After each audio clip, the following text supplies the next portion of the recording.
What's up, Amazon sellers? Welcome back to the weekly Amazon Q&A show, news and Q&A show. We share some e-commerce news, stats, the occasional business maxim. We're obviously here to answer any and all questions that you may have about selling on Amazon or anything specifically about selling on Amazon.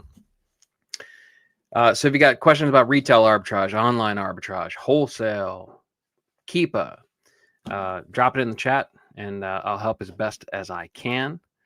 Hope everyone's doing well. I am your salivagent host today, and Chris would be very proud of that adjective. I dug a good one out, so we'll have to fill him in later. He's not going to be joining us, and it is not because he spent 7 hours yesterday doing the source-a-thon. That's right, I said 7 because it was advertised as a 6-hour source-a-thon, and he ran about a full hour over. So it is, but it's not because he's not worn out. He's not giving the vocal cords a rest. He's not taking a day off. He has a volleyball match to keep the score for his son. So volleyball strikes again. So I'm going to be running the show solo. Not to worry. I will answer the questions as best I can. If there's anything too technical, if I can't give you the definitive answer that you're looking for, obviously OAC Plus members have the Thursday coaching session tomorrow at noon Eastern. You can get anything technical answered if I can't handle it. So good to see everybody. Thanks for hanging out. Joseph, Shannon, Corey's you got to be a happy man right about now, even though you said you gave up on the Tigers. Might have to jump back on that bandwagon. We got 8-3 in the bottom of the 7th. Looks like we're headed towards a game 5 in that series. I hope to share that kind of joy later on this evening when my team has their game 4. What's up, Juan? Thanks for joining us. Yeah, Glaber just hit a long ball. Hey, good for you, and it's good for me because I can't stand that guy. He drove me nuts. So we're both better off with you having him man in second base for your team. So, oh yeah, Scooble goes game 5. That's all right, you guys are looking good. All right, so baseball aside, let me know what you guys have. I've got some news for you. I got some little parts from the news. I shouldn't say parts. That kind of diminishes some of the news. It's fairly big. So, hey, Becky. All right, so let me get through. Should we do questions first? Let's do the questions first. Deal Hunter, you had these in here about 15 minutes early. It says, hello, Chris. You probably meant the other Chris. That's all right. How can we fix the deals section in Keepa? It shows fake insane deals like sunglasses that were $3,500 and now only $360. Well, that is largely not a Keepa thing that needs fixed. That is a retail trick. You can look up a whole bunch of different products as we were headed towards Prime Day. Go back, probably a few weeks, maybe a month or two, and a lot of retailers, a lot of brands have jacked up their price simply for the exact reason of being able to say they're 90% off or whatever that works out to. I don't think there's any fixing that. The Keep a Deal section, you just kind of got to sort through it. As far as I know, I've never put any real strict filters in place. I figure it's easy enough to just kind of fly through. I assume you're looking at it manually, if that's the case. So, but yeah, I'm not sure that can be fixed. There may be a cap that you can put on the discount. However, I'm not sure how productive that would be. you may actually miss out on some good deals. So as with anything, any of these kind of tools, you want to be careful about how much you filter, because you could be filtering out some good deals, some profit. So, but ask that question again if you can make the coaching session tomorrow. Chris may have a different answer. He knows far more about that than I do. So, and then next question you had was, could you please show us what is the best and most efficient way to use SalesGazer, the mailbox? I don't know anything more efficient than simply adding the stores that you're interested in. I don't know if you know that you do have the ability to customize exactly what stores populate your inbox. So obviously tweaking that, getting that to where you want it to be, it's probably going to be the most efficient method. I know I go in, I have some stores that I don't think I've ever sourced from, but I leave it in there just because either I have some sort of inclination that they may have some profitable stuff, or I know other people have had decent luck or at least brought it up before.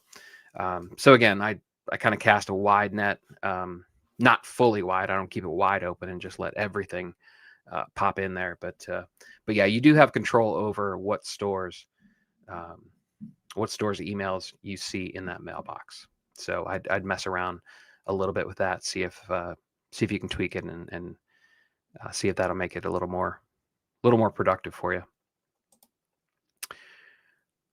All right. AMZ with me. I got an email from Amazon today asking to set up a meeting because my account has been selected to have a customer success manager assigned to work with me. Do you know what I should expect from this? I don't personally know what to expect. If I remember correctly, and somebody correct me if I'm wrong, this is a good thing. I think this is somewhere along the lines of basically having your own rep. With Amazon, I think they'll go over, probably some of the metrics. I imagine it's probably not more detailed than, some of the emails that we get sent. The emails that, unfortunately, for some reason, are marked like urgent, even though it's just an indication you may be running low in stock. You may be missing out on sales. It's like, come on, don't mark that stuff urgent. It's like a pop-up on the Seller Central app. I like just kind of, my heart skips a beat whenever I see that. But yeah, I don't think it's anything bad, if that's what you're worried about. I think they just want to go over largely what they probably emailed you. But yeah, let us know how it goes once you do have that meeting. I'd be interested to see. All right. Shannon. I need to set up Storefront Stalker Pro. It was rumored I could get some help with that. Absolutely. Yeah, Shannon, you're in OAC Plus, right? I think didn't you recently join? Yeah, shoot me a DM on Discord, and we can set up a meeting. We can get on a video call and we can walk through. Yeah, we can walk through and pick up some stores, or at least narrow it down to get you pointed in the right direction on the stores that are going to help you out with that. Totally willing. Storefront Stalker Pro, everybody knows, or I assume almost everybody knows, that is a tool I love very, very much. So I want you guys to get the most out of it. So absolutely willing to do that. What's up, Syed? All right. So Shannon says when she had her meeting, they tried to sell her on AWD. That yeah. Now that's ringing a bell. Now I may have heard that. And Shannon, I assume you passed, as seemingly everyone I know has passed on that. I think I'm still yet to hear anything positive about AWD. It doesn't come from Amazon. So Let's see, maybe Jaren's got some audio problems. I don't know. It may not be a bad thing since it's a solo show.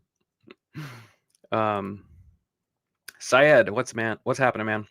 Can you please share that BSR study you always do, like how you read and understand max BSR limit for each category? All right, so I can't on this show I can't share my screen. We can ask that tomorrow if you're on the office hours on the coaching call. You can do it. Basically, you want to go to Keepa and find the category tree. And the category tree will tell you, it'll show you all of the different categories that Amazon has, and it'll give you the total amount of ASINs. And very easy way is to figure out the top 1% is just move the decimal place over. So if it's 1 million, the top 1% would be 100,000. Quick way to do it. Then you can double it, if you want the top 2%. But I find it very interesting. Every time, I don't go there a lot, but every time I look up the category tree, I'm always interested to see exactly what the sizes are, because I get different notions of the size of some of the categories, and you kind of drift away from what truly is the top 1 or 2%, if that's something that you use as you're sourcing. So it's easy. It's a good idea every once in a while. Every time I go in there, I always kind of walk away like, no, you know what? Sports is way bigger than I thought, and because I think even last night during the Source-a-thon, I said 200,000 in sports. It's actually bigger than that. I think you're still in the top 1 or 2%, even at 300,000, because I was sourcing something today, and I think I noticed it on RevSeller. Had a percentage. It was like 300,000, and it was still only like 1.2% or something like that, something within a range that I would consider. So, but yeah, category tree under Keepa is where you can figure that out, and take 10%, and then move from there, depending on what you want to look at. All right.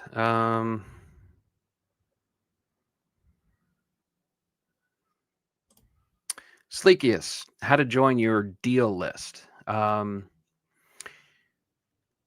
quite sure what you mean by deal list. If you mean the lead list, that's oaleads247.com. oaleads 24/7, but it's 247 in the domain. oaleads247.com. That'll scroll down. If you hit, there's a little sign up button in the header that'll drop you down to the availability. I think as of right now, the alpha list is still sold out. Gamma list has 2 spots available. Last I checked. Don't quote me on that. I don't think I checked today, but yeah, if that's what you're talking about, the lead list, oaleads247.com. If you're talking about the sourcing sessions, which AMZ with me is asking about, if that's what you're talking about, the live Monday night sourcing sessions, which, by the way, Monday night, it wasn't even a full 90 minutes because there was a little bit of chat. We spent about 10 minutes chatting because Chris joined right in the beginning. So honestly, it was probably like 80 minutes of sourcing. We found $390 worth of profit. And that's with me talking out loud, thinking out loud, just kind of going through my process, which makes it much slower. It's $260 an hour on average. So, and then we found a couple $100 more last night in the Source-a-thon. But those Monday night sessions are exclusive to OAC Plus. If you're interested, though, there is today, I think sometime tomorrow, the deal is ending. There is a Prime big deals. What is the order of that? The Prime, big Prime deal, whatever the hell they're calling this thing. There is a special going on right now. If you go to oachallenge.com/plus and use the code PRIME, Okay, you can get 40% off and a 4-day free trial. Okay, so I think it'll be 40% off the initiation fee, which that does get charged right away. But if you decide to cancel during the trial, in the 4-day trial, you'll get that refunded to you. The monthly won't charge until the 4-day trial expires if you decide not to cancel. So that is a way. 4 days doesn't quite get you to Monday to check out a session, but you can ask about the sessions. We can talk about the sessions in the chat. If you want to stick your head in, take a look around, see what's all involved in it. And then that's 40% off for life too. So it works out to $59 a month instead of the $99 that it is now. So it's just a touch over what the founders rate was for the people that jumped on right away. So definitely the best deal. The best deal since the founders rate went away by far. So, all right, let me see. Nepetto, Shannon, I have zero experience with Nepetto, so I don't have an opinion. Stuff I've heard, which that doesn't help. That's kind of that's not kind of, it is anecdotal. I've only ever seen their interface like on little videos that I've seen from other people that kind of that have some sort of affiliate link. I don't really know. I will have to trial it at some point because I know a lot of the stuff that we're seeing about it are affiliates. So I don't know if I can trust the positive vibes that they're given because there's money. They want you to sign up through their link. So I don't know. I haven't really paid attention to it. I haven't really sought out Nepetto. Like, all right, I'm going to give this a shot. So I've only ever seen people in passing, and I don't, off the top of my head, I don't really remember if anybody that I've seen pushing it, how I feel about them as an affiliate. And I mean, like, certain people I can trust. They say, hey, this is a tool, I like it, you should give it a try. I'll trust that. Like they say it's pretty good. There's certain affiliates I can trust, certain affiliates I don't.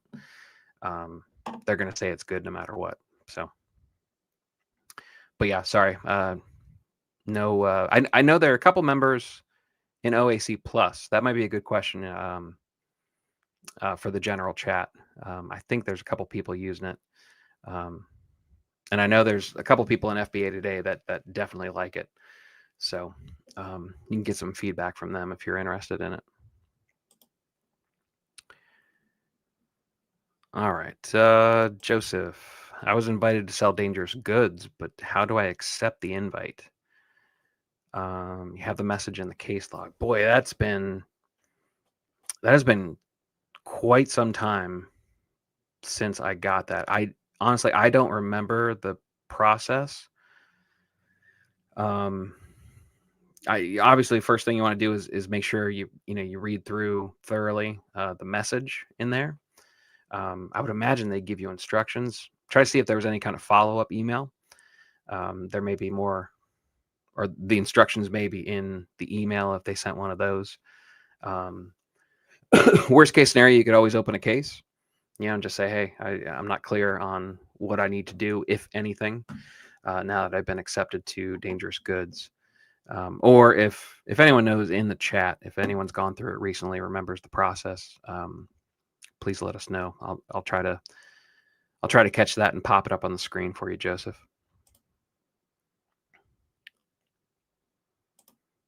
There you go, Syed, my man. He's not giving up his spot in OA leads. Yeah, so I mean, everybody's locked in so far. I think I've got a spot on the alpha list coming in a couple weeks, but as of right now, that's the only thing. It's the only thing opening besides the 2 remaining spots in gamma. So, what's up, Mike? I received a Voorhees cease and desist letter for a brand that I have pretty low inventory in stock. Would you ignore it, take it serious, or sell through with no intention to replenish? So for the most part, Voorhees letters go in the trash, as far as I'm concerned. Question would be, now every once in a while, now we do have a podcast with Joy from Seller Basics, and even Paul from Seller Basics. We've interviewed him as well. They don't share that opinion. They're both well, Paul's a lawyer, and Joy works for Paul, who works for a lawyer. So that may be an abundance of caution. Also, they're probably going to hear the worst case scenario. So they probably don't have they don't know about the amount of times that Voorhees letters have gone in the trash and nothing's come of it. Basically, how I feel about it and what I do about any cease and desist letter is a lot of it is determined by the method that they delivered it. If it came through regular first class mail and or email, I'm not doing anything with it, because they don't have any proof that I received it. There's plausible deniability that you ever received this letter in the first case, right? So now the alternative to that is if they send it certified, right? Like Rosenbaum sends their letters certified, and they send up a follow-up email, which usually arrives about the same day as you get your certified email, and they pull this neat little trick on you, this little tactic where one or the other is the first and second notice, and I think it's the certified letter that serves as a second notice. So you receive the email in the morning, mailman knocks on your door, says, "Hey, I need a signature." You open this certified letter and it says, "This is now the second attempt to contact you. You didn't respond to the first attempt." So it makes it a real tight window to respond. You have your signature. They know that you received it. They can confirm that. They can show a court, if it came to that, that you accepted the letter. So that's a whole different story. And Rosenbaum frequently will make you cause a little bit of pain with your account health. Like, they're not afraid to file complaints. So certified letter, definitely from Rosenbaum. I'm closing the listing, letting it go stranded, pulling that inventory back, and I'll sell it through another channel. I very rarely do I hear Voorhees sending certified mail. So, but yeah, usually Voorhees just sends it first class. There may be a follow-up second letter, but I ignore and sell, proceed as normal, as my general policy of that.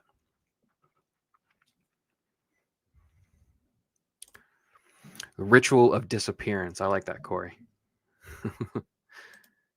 Sleekius, the 40% off code for OAC Plus is Prime, Prime.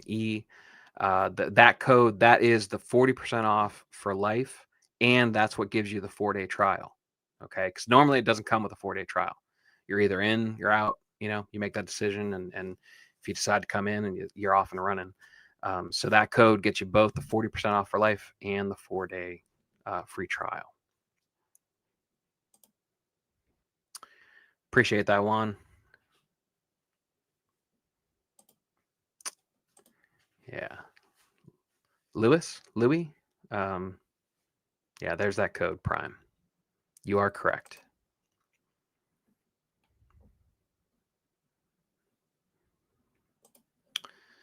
Do you know the process of changing the ownership of a storefront to another person? Just thinking about changing the ownership of the LLC. So, no, I don't. And I'm not really qualified to speak on this. I can only tell you what I've heard from Chris's experience.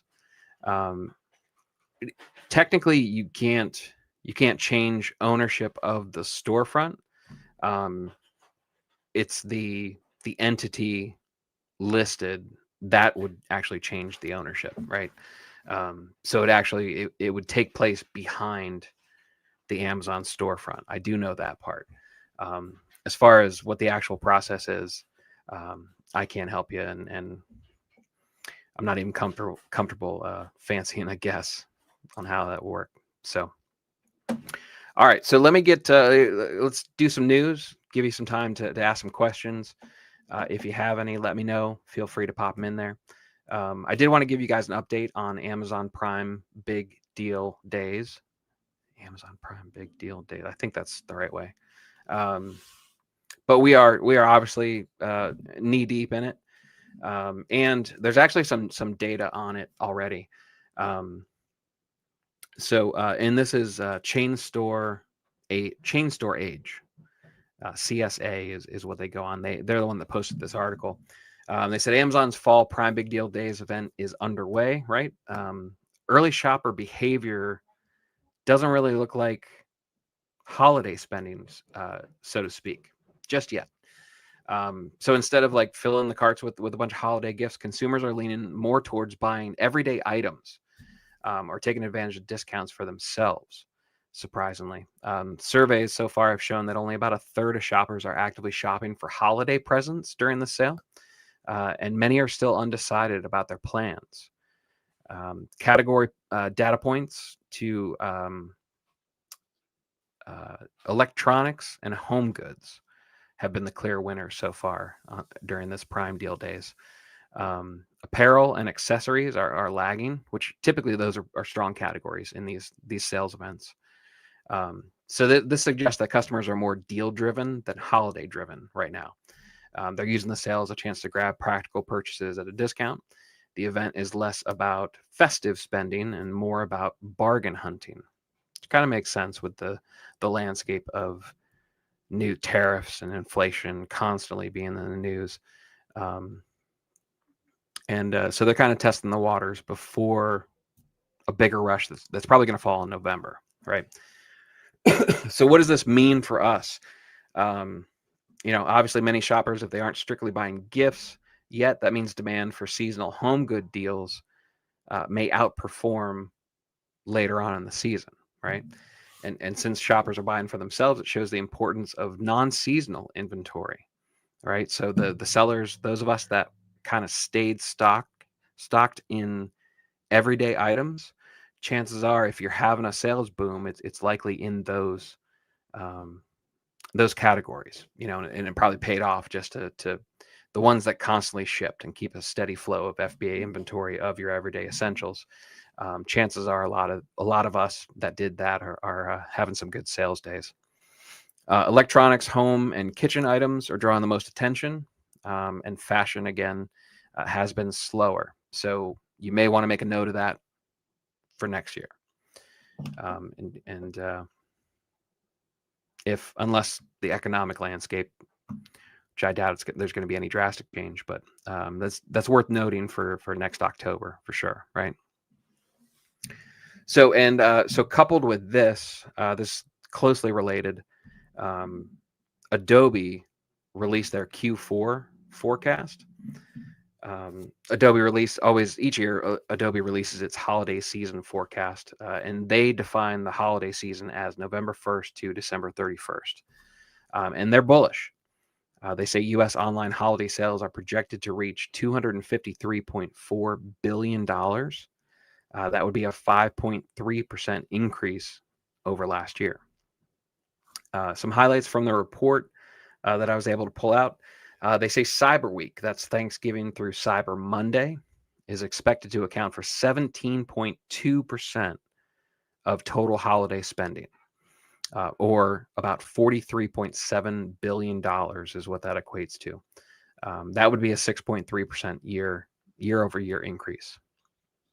Cyber Monday is forecasted to be the single biggest online shopping day at $14.2 billion. That's also up 6.3% year over year. Black Friday is going to get a boost per their forecast, their predictions. They're expecting about 8.3% growth, which would equate to $11.7 billion. Adobe expects discounts to remain near 2024 levels, up to 28% off for electronics, with similarly strong markdowns in apparel, toys, and other categories. They mentioned something called the trade-up effect. They're expecting that to be in play, and that means shoppers may use deals to buy more premium items. For instance, Adobe expects that the share of units sold from the highest price tiers will rise significantly, especially in electronics, appliances, and personal care. Mobile devices are projected to drive 56.1% of online holiday spending. That would equate to $142.7 billion. Buy now, pay later is expected to grow. They're forecasting $20.2 billion of spending to fall in the BNPL category. And they're thinking Cyber Monday alone, the buy now, pay later Cyber Monday sales alone could pass $1 billion. What would be a show without AI? Adobe expects AI-driven traffic, meaning referrals, chat tools, and recommendations, to grow about 520% year over year. Peak AI activity is anticipated in the 10 days preceding Thanksgiving. They think that's when it's going to hit the max. Over half of projected holiday spend is expected to come from just 3 categories: electronics, apparel, and furniture. They're expecting the exact number is 53.7%. And Adobe flagged some fast-growing niches. Those included smart home gadgets, wearables, gaming accessories, home improvement tools, and health tech. They're expecting especially steep growth in those categories. So what does that mean for sellers? It's fairly obvious, right? It is pretty straightforward with the forecasting stuff. Big dollar categories: electronics, smart devices, home goods, they're going to draw attention and volume. If you have or can source in those verticals, you're in a good place, obviously. Heavy discounting will be the norm. The modern shopper, the 2025 holiday shopper, is going to be looking for more bang for their buck. So that may squeeze margins. But as far as velocity goes, there's no better time to make it up in volume than Q4. So, all right. So current and holiday forecasting looking good. I like it. I'm not particularly concerned that this Prime event isn't necessarily holiday focused. I like that that's being pushed back. I wonder if that's an effect of so many sales. I mean, there's constantly stuff coming up, and I kind of rolled my eyes when I heard about this event. It's like, oh, okay, another one. It's kind of like Kohl's and JCPenney saying, hey, act fast, our sale is ending. When in our minds, we know the next sale starts the day after, right? You get saturated, you get so many sales over and over again, and there's no urgency, which I think that may have something to do with it. But that's a good thing. That means they're spending money now on everyday stuff. We get that boost, and then we know that the holiday related stuff is still coming. So you can make an argument that actually is going to make Q4 better, to have 2 different big spikes in spending. So, and maybe that was the idea all along, right?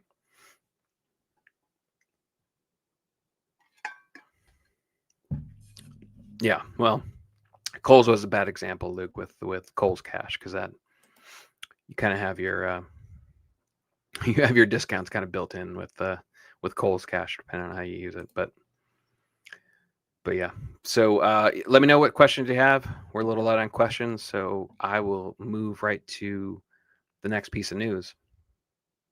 Toss anything in there that's on your mind or something that you want to talk about.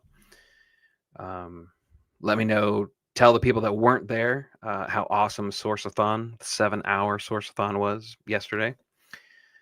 Give them a little FOMO. The other piece of news I wanted to share, more interesting than anything else. Costco's new members are younger than expected.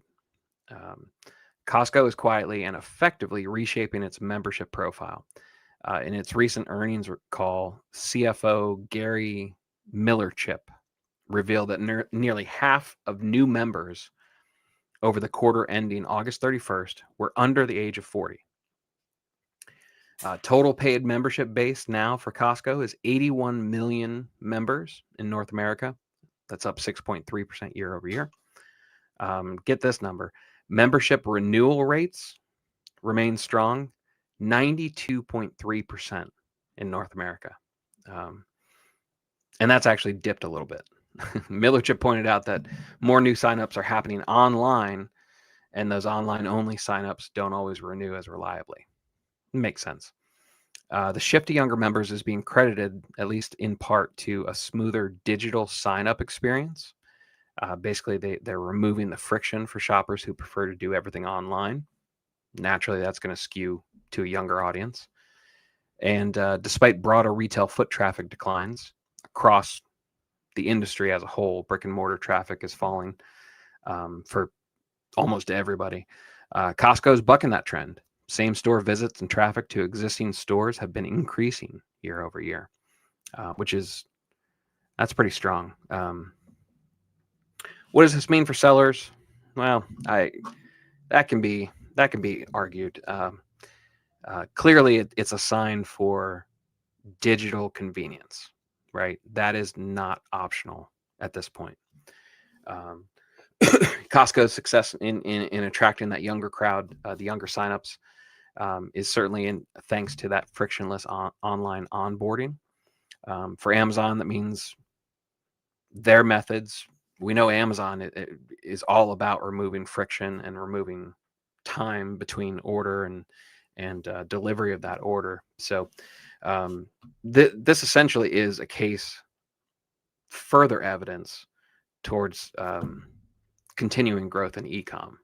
We certainly picked the right industry if you're going to judge it based on growth and whether it's a growing industry. There's no doubt about that.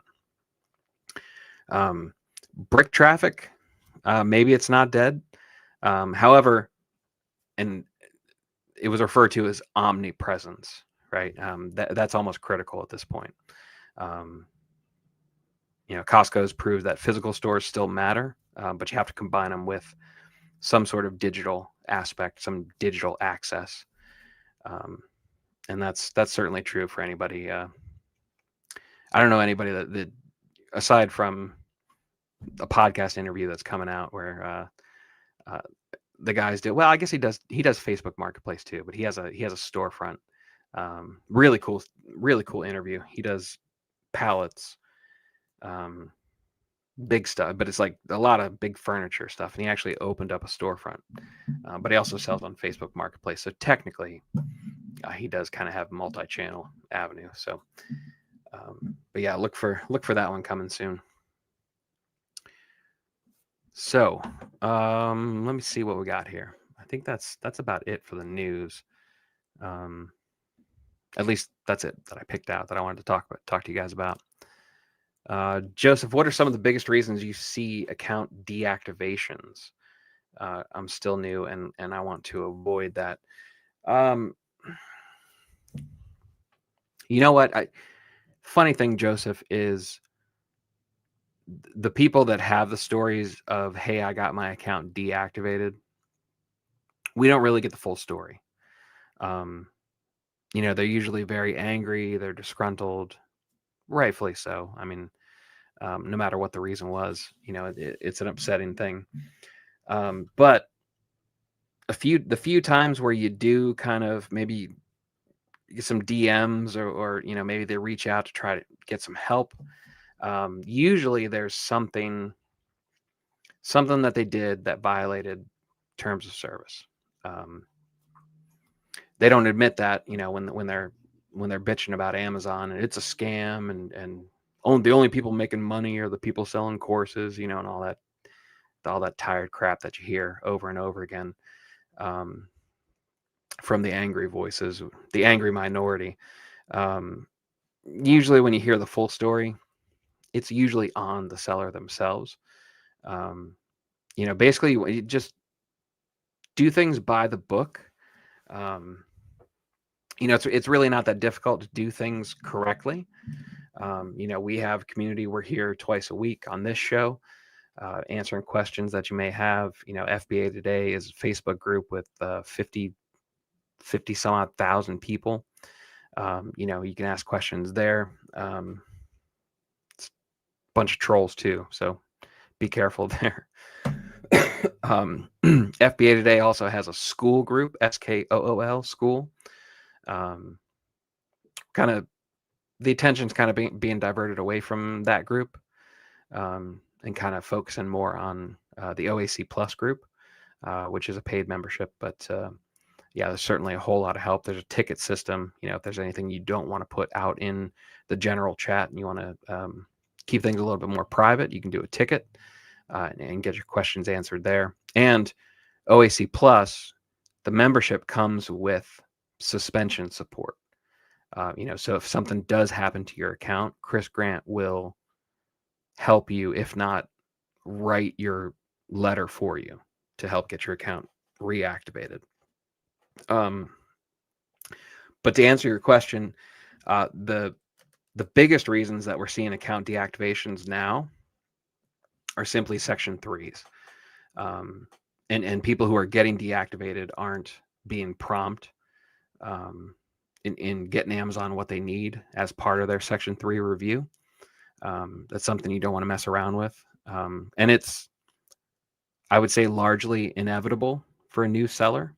Amazon is making a concentrated effort to weed out bad actors. And unfortunately, one of the methods that counterfeiters use are networks of Amazon seller accounts, right? They'll have dozens, if not hundreds of them set up in advance so that if the account gets shut down, they can just switch to the next burner account. So in order to build a network of burner accounts, you have to set up a bunch of new seller accounts.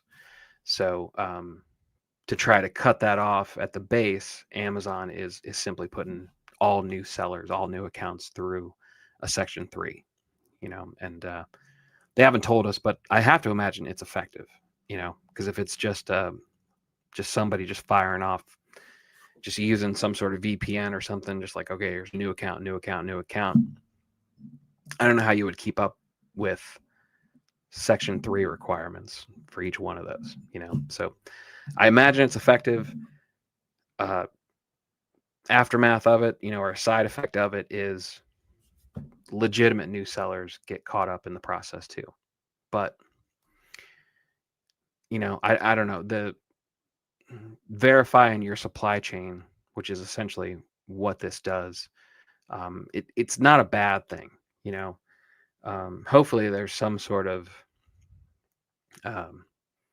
note on our account, that like successfully went through Section 3, hopefully that gets you beyond the first barrier. It's a low barrier, but hopefully there's some goodwill, if once you pass your Section 3 and Amazon goes, okay, the seller's okay. Hopefully that accelerates the process of getting out of the sandbox and Amazon putting their full trust in you, and opening up different brands and letting you get ungated in more stuff. So, because ultimately that's the goal. Amazon is not trying to kill the third-party seller. They're not going brand direct. They need us. They need the arbitrage sellers scouring clearance aisles, finding regional stuff and bringing it onto the platform, because they very much still want to be the everything store. They want you to be able to go on Amazon, find absolutely anything you're thinking of, and then buy a couple more things too. So, all right. Becky says Sourceathon was amazing. So much value. Yeah, it was. You know what? It turned out to be far more educational than I thought it was going to be. I thought it was going to be like a volume, kind of source, like here's Nason, here's Elite, here's Elite, turned out to be far more educational. And I certainly don't have any complaints. I love that stuff. We do this twice a week, so clearly if we didn't enjoy it, you know, we wouldn't have as much fun as we do doing these shows. You know, so it's certainly a good thing. There was some profit though. If you weren't there, don't think that we didn't source some profit. A couple of us jumped in there. You know, I Saul was doing some A to A flips, which, as you can probably imagine, if you've thought about it,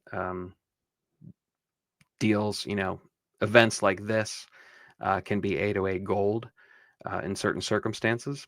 And it can be OA gold as well, you know, because there's a lot of retailers that are going to try to match discounts. So there's a lot of money to be made. There's a lot of sourcing to be done. It was a cool event. I agree, Becky. Heather seconds that. 7-hour session was so much fun. Dylan came with some great insight, as he always does. Heather, you walk away like you're smarter because of it, but then you kind of feel dumber because you're like, man, this guy's on a whole nother level. So, but yeah, he talked about some repricing strategies, some serious stuff as far as the repricing side. Yeah, and Luke, our own Luke Ewing, the guy that you see in the chats, that hasn't seen any popular movies that we try to talk about with him. He was on the Sourceathon. He popped in there and talked about how he sources from Leadless. You know, he's in the OAC Plus. He's very, very helpful in the chat and active. You know, he's answering a lot of questions. He's you know, chipping in on topics with what he knows. And he has actively talked about how he has built his business on the back of Leadless, you know, which is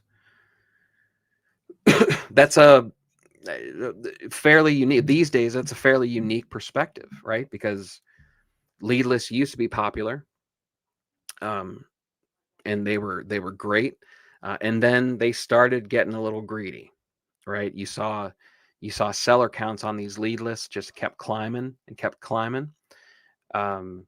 There were as many as 55 sellers on one of the lists that I subscribe to, which, and I've said, I don't know what the perfect amount of sellers is on a lead list, but I certainly know how many is too many, right? And you start, first number starts with a 4 or a 5. In my opinion, just my opinion, take that for what it's worth. But that's too many, right? So got a little greedy. They got saturated. You know, I don't know if tanking got worse or maybe, you know, the lead list became a scapegoat for price tanking. I tend to think price tanking was kind of just the amount of sellers that were coming on. And I think a segment of that population were willing to go on credit card points and cash back and kind of run with a incredibly high turnover rate and day one 0% ROI kind of turnover. Like, let's just fly through this and let's just turn it over and over and over again, make our money on cash back and credit card points. And then we were still in the transition from rule-based repricing being the majority to some AI coming into it, and a little bit more nuance to the repricing strategies. So I think that was probably the most, I would give that the most blame to why price tanking seemed to get so bad for a while. And leadless certainly didn't help when you have 50 some odd sellers all getting the same lead. You know, a very low percentage of people actually buy the leads. You know, you put a lead on a lead list and it has 50 sellers looking at it. Not all 50 are going to buy. Probably not even half. Probably not even 25 of them are going to buy that lead. You know, so it's, and I'll tell you, I've been giving you a little bit of inside information since I've been doing these shows and around a lead list. I'll let you know that the open rates on the emails for lead lists, those aren't even 100%. There are people that don't even open the emails, right? And I was guilty of that too. I am guilty. Let's use present tense. I am guilty of not even opening my emails yet. I just don't get to it because you kind of take it for granted. It's like they come Monday through Friday, and some days you just don't get to it. You get a hot method, somewhere else, and you're like, I've got that to fall back on. So I know what it's like. I understand why they're not open, but I don't think everybody realizes that not everybody's even looking at it, even less, far less, are even buying the leads. So I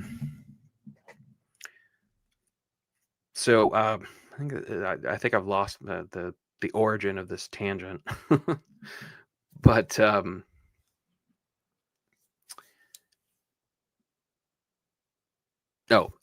but yeah, Luke. Yeah, so now, so then it became unpopular, right? And so then there's kind of like this vibe that you were looked down upon. You couldn't admit that you bought off of lead lists. You wouldn't want to admit that because people are like, oh, and the cool thing was to rabbit trail only. Like I don't buy the list. I don't buy the leads. I buy the other stuff. And that was kind of the cool way of doing lead lists. And it still is. I mean, that's a great way to do it. You should be doing that's the right way to source from lead lists. However, I think the market spoke, and it let the ones that had too many sellers on their list, it let them know that they weren't interested in that. They wanted more exclusivity. So personally, I think a lead list, Alpha has 20 sellers max. Gamma list, the newest one, has 15 sellers max. My opinion and my own strategy, if I'm on a list with 20 or less, I have no problem buying directly off the lead list and rabbit trailing, but I'm not going to pass on a lead that I like that's actually on the list. I think that's exclusive enough. Your opinion may vary. That's fine. But yeah, so lead list went out of fashion. So now for Luke to talk about his experience of building his business, and Luke, I think you're doing. What is your volume? I want to say 25,000 a month, which would be a $300,000 store a year annually.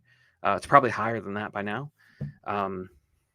Built on the backs of lead lists. So there's that experience, in the OAC Plus. And that's the nice thing about these groups, where you can get in there and you can talk about what people do and what they specialize in and what they like to do and the methods that they're trying out and having success with. There you go, 325 rolling 12 months. There you go. So yeah, so Luke jumped on. Dylan was there. Saul spent some time with us. Eli from OA Leads Pro, he was there late night. I jumped on and sourced from my Storefront Stalker Pro dashboard. We popped a couple leads from that. And it was 7 hours by the time it was all said and done. Chris gave some different methods, talked about a whole bunch of stuff, answered a whole bunch of questions. That replay is available in the OAC Plus now. So if you missed it, I do the Monday night sourcing, like I mentioned earlier in the show. I do that every single Monday night. We run 90 minutes at least every single Monday. I share my screen and I share my dashboard. I have the top tier plan for Storefront Stalker Pro, which you would get a 40% discount as a member of OAC Plus if you decided to join. And I share at least the first page of my leads. I'm giving some of my resources and my time to you, and you get to watch me. And you could, if you wanted to, buy those leads. I found 8 leads on Monday night. Like I said, it was $390 in projected profit if you bought 5 of each. So you could buy those. Certainly gave you ideas to rabbit trail from that. That happens every single week. There's a coaching session, which is exclusive to the OAC Plus. That's every Thursday at noon Eastern. There's a dedicated flip alert channel that feeds A to A flips 24/7. Channel, that's all it is. It's just A to A, just constantly going 24 hours a day. You will get free access to Storefront Stalker Pro.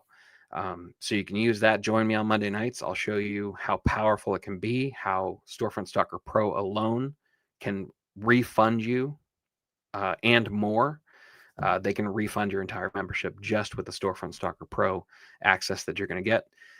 There is $3,000 worth of courses. There's a $3,000 education in there available. You can go through Keepa Academy. The Keepa SOPs will eventually be in there. The Wholesale Challenge is in there. The OA Challenge is in there. You'll also get access to every OA challenge moving forward, right? So you'll be able to jump in. He runs it about 4 times a year, once a quarter. You'll be able to join that for free. And that's like a $400 course each quarter. Free access to that, lifetime access to the replays. So anytime you need to brush up on your education, you can go watch replays, join an OAC live. Active community, whole bunch of channels. There's a wholesale channel. There's a general chat. There's a shenanigans channel where we crack a bunch of jokes, post some memes. There's a book channel, and even more coming. I don't have the list up. I'd have to read that off. Probably the best thing, suspension support. Anything happens with your account, you want Chris to talk one-on-one with you, help you prepare what you need to do as far as letters, LOAs, whatever you need. You get suspension support with your membership. And there's exclusive guests, right? Saul has joined us for exclusive interviews. Jeff Storch. Jeff does about 25 million heavy in retail and online arbitrage. Steve French, who does on pace for over 4 million doing almost exclusively retail arbitrage. He joined us for a session. Whole bunch of stuff. I mean, it's again, this is your best chance to join. If you're interested, go to oachallenge.com/plus. Use the code PRIME, PRIME. That code through sometime tomorrow. It's going to shut off sometime tomorrow. But that code will get you a 4-day free trial. You can sample the goods, take a look around, check out all the channels, see if it's something you want to invest in long term. And it takes 40% off for life. Okay. You go from $99 a month, which is what everybody else is going to pay starting tomorrow sometime. You're going to get it for $59. You lock it in for life. So many ways to make your money back. It's a no-brainer. You don't have to take my word for it now. You can use that code and get 4 days for a free trial and find out for yourself. So what do we got? There you go. Luke's saying the quiet part out loud. He buys a good amount right off the list. And I think it's fine. I haven't had nothing bad has happened. No big swings in ASINs that tank. I've been getting away with it. And I'd be willing to guess that you're getting away with it too. You know, I think we're at the point of knowing what the sweet spot is for lead lists to both be directly useful and then indirectly through rabbit trails being useful as well. Sleekius, yeah, let me OA leads 247.com. Let me see if all right, looks like that's popping up on YouTube and Facebook. And you're on... No, it didn't go to Facebook. Should be on YouTube. And you're on YouTube. So you should be able to see that, hopefully. Yes, Box Wars. How can I forget Box Wars? That's my it's one of my favorite channels. People show pictures of the boxes that they're sending out. Sounds simple, right? Sounds maybe even a little silly. Do a trial and take a look in there. It'll motivate you, right? To see what some of these people are having their UPS drivers pick up. It'll really get you fired up. It's surprising. Like I didn't expect to like Box Wars as much as I do. Deal Hunter, what's the difference between the A2A flip alert from OAC Plus and buying flip alert from Sol?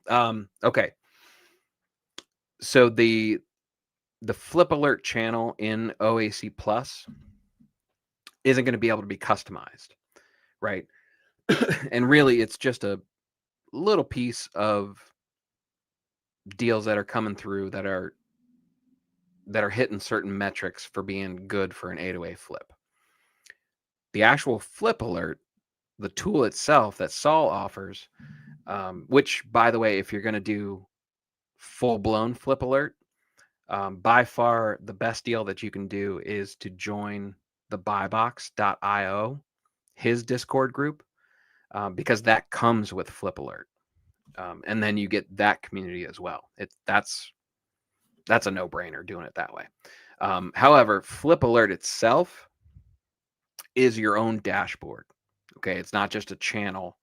And the channel just kind of spits out leads, and it's got a couple links and stuff, and it has what you need, but you're not able to direct flip alert. You're not allowed to set any specific ASINs. You can mark ASINs that you're interested in that maybe have an elevated price right now that you want to monitor in case it drops below your go zone, right?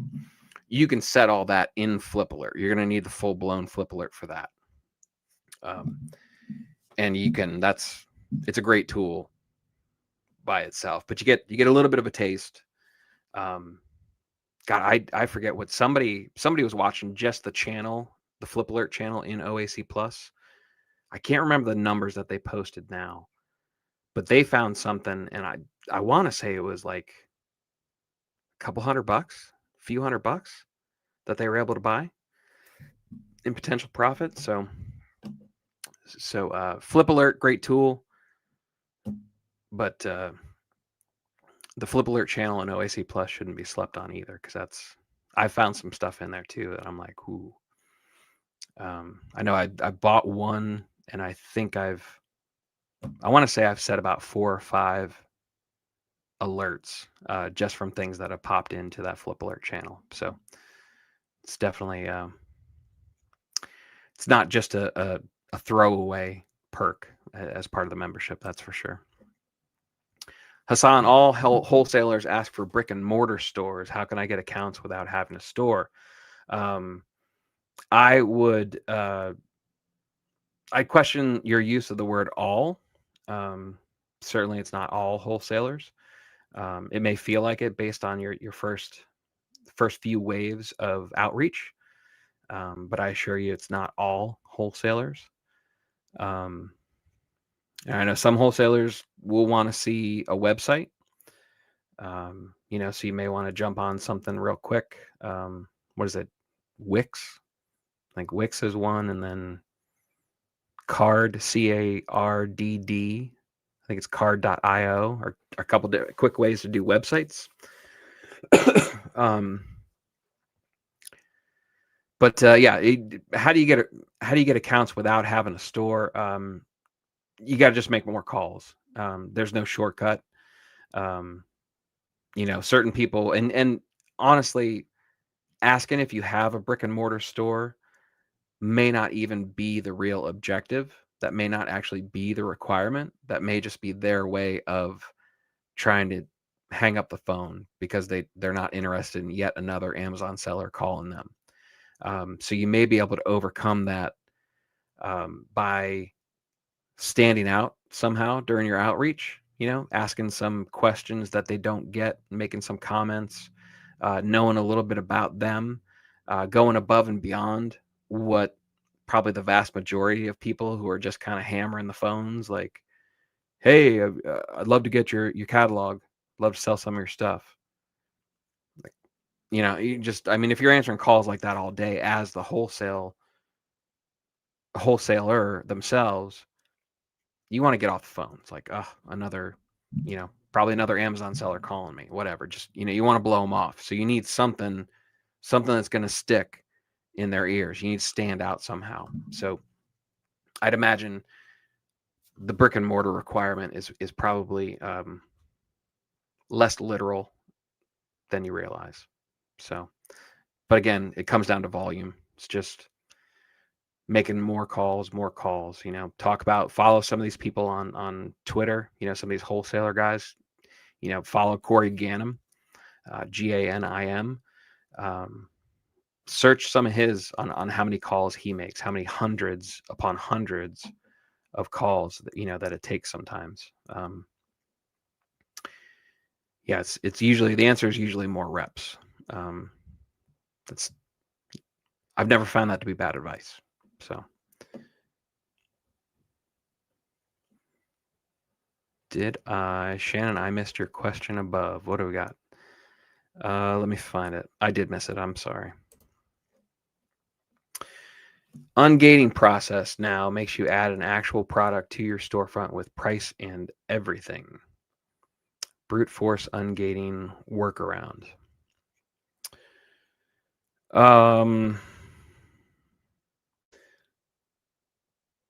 I'm not sure I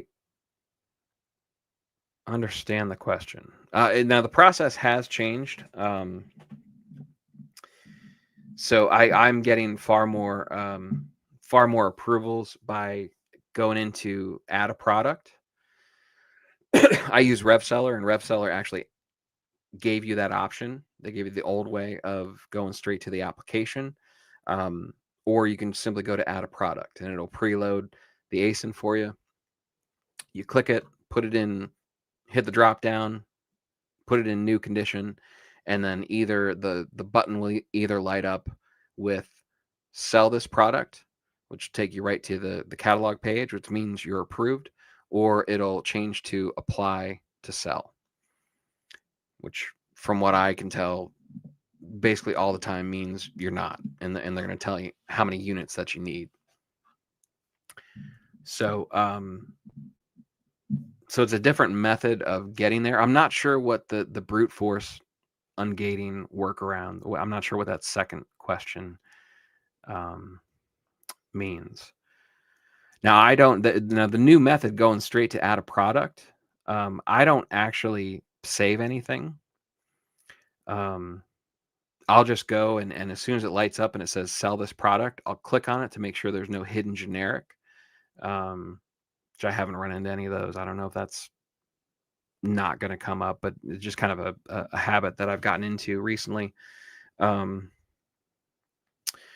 So from there, I don't do anything else. As long as that page comes up and there's no hidden generic, there's no 5885 error code, I just back out of it because I know I'm approved. And then usually, I don't know how long you have to wait. I've never actually timed it.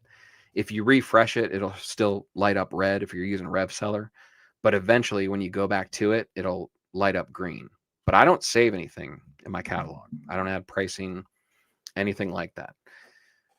As soon as I see sell that product, I'm considering myself approved to sell at that point, and I click it just in case to avoid the hidden generic, and then I close all the screens. I close all those tabs.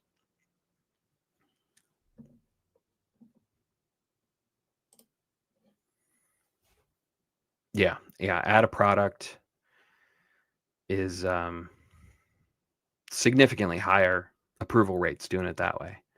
So I assume it's temporary. But it's kind of, I don't know, are you guys seeing anything? Are you still less approvals overall from before ungating got glitchy? I kind of feel like it's back to how it was. I'm kind of I kind of got to the point where I would say all right, well, this one probably isn't going to be, I think I checked Eucerin or one of those high end medical sounding lotions.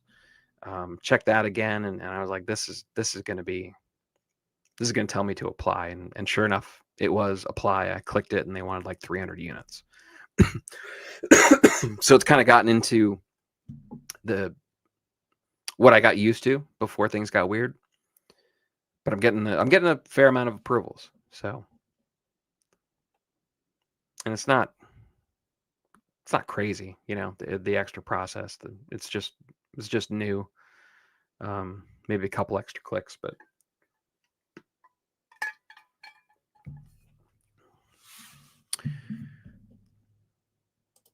What up, Ronald?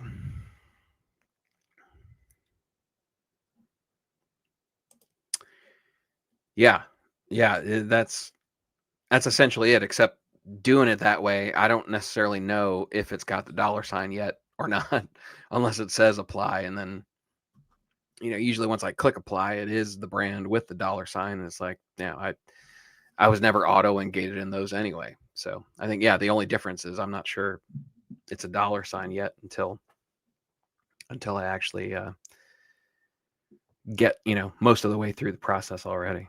So, but I'm seeing the same thing, which is good news. Very good news. It is a little unnerving to actually buy inventory when it's still lit up red, like in your ref seller. It's like, you kind of want to like go do something else for a while and come back and refresh before you actually put the order in. But it hasn't been an issue. That's just that's in my head.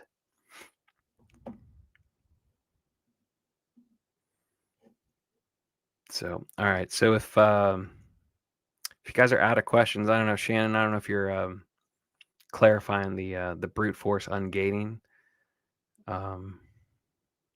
Maybe give you a few minutes to continue typing. That goes for all you guys. I give you a few minutes before I sign off here, before we call it a show, in case there are any last minute questions. If you're in the OAC Plus, remember tomorrow at noon Eastern, coaching session, office hours, whatever that's called. Chris will be back. And if you're not familiar, the Thursday coaching call, he usually has a tactic or a method or something like that he shares, and then he opens that up for questions as well. So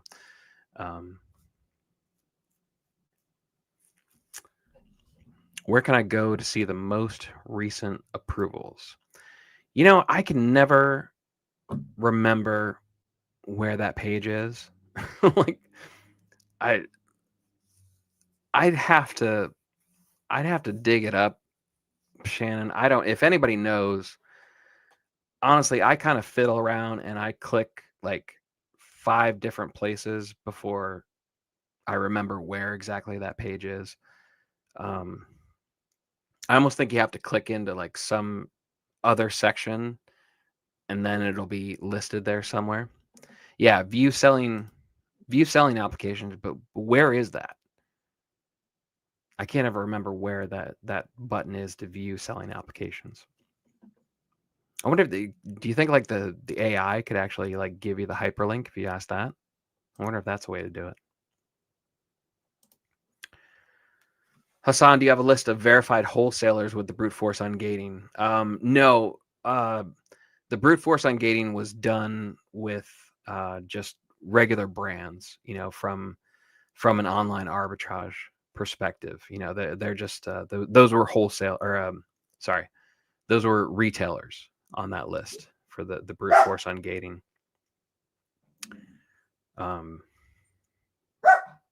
Yeah, he doesn't.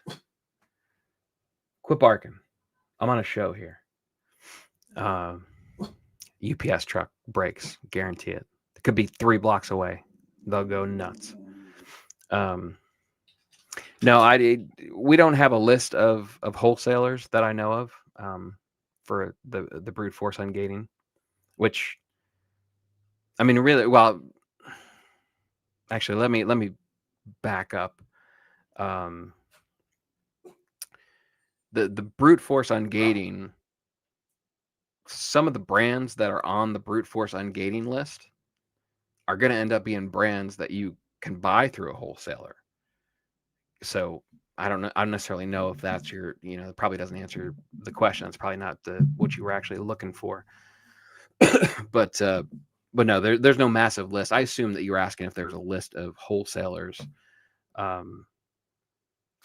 to essentially, call through or whatever, some sort of catalog or repository of wholesalers that have the potential to be able to be signed up, and get an account with. We don't have anything like that. So there we go. Here's some instructions, Shannon, coming through. So Luke gives the gives the URL. Heather says, go menu to catalog to view selling applications. And Katie backs that up. Appreciate that. See, like written like that, you say, I read that menu, catalog, view selling applications. That doesn't sound like something I should be confused about. I think it's just like looking, I think I only like go certain places. Like if there was a heat map, it's like my mouse only goes to certain places. So when I have to venture outside of my hot zone, you know, I'm like, where am I right now?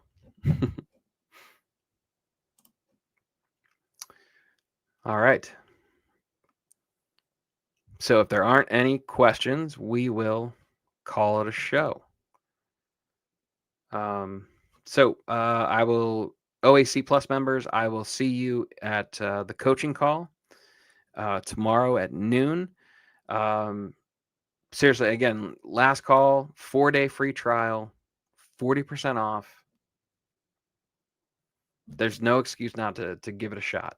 You get 4 days, you get your money back, full refund if you're not satisfied after your 4-day trial.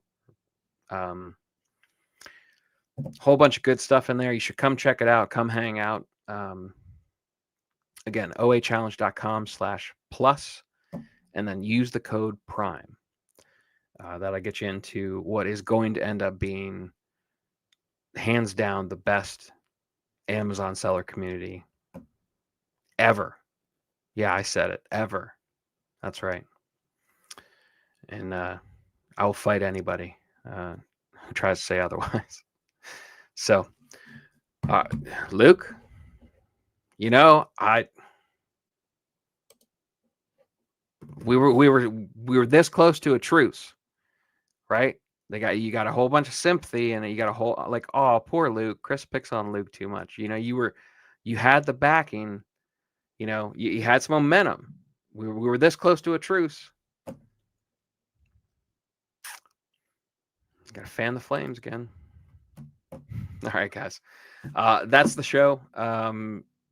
If I don't see you in the OAC Plus, we will see you back here on Sunday at 5:30. Chris Grant will be back. I'll be back as well. Be back to a 2-man news desk, and we'll go over what's been happening. So enjoy the rest of Prime Days. Get sourcing, make some money, and I'll talk at you soon, okay?